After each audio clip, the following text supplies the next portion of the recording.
अस्सलाम वालेकुम। Beauty tip number 20। अगर आपके हाथ बर्तन धो धोकर ख़राब हो गए हैं तो मैं आपको एक तरीका बताऊंगी जिससे आपके हाथ खूबसूरत, नरम व मुलायम और सफ़ेद हो जाएंगे।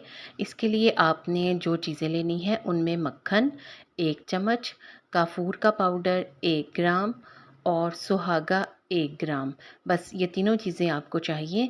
इन सबको अच्छी तरह से मिक्स कर लेना है और एक मुलायम सा पेस्ट बना लें। अगर आपने वीडियो को लाइक नहीं किया तो अभी लाइक कर दें और चैनल को भी सब्सक्राइब ज़रूर कर दें।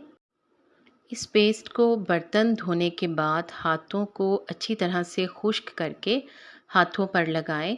रात को सोने से पहले ये पेस्ट लाजमी इस्तेमाल करें।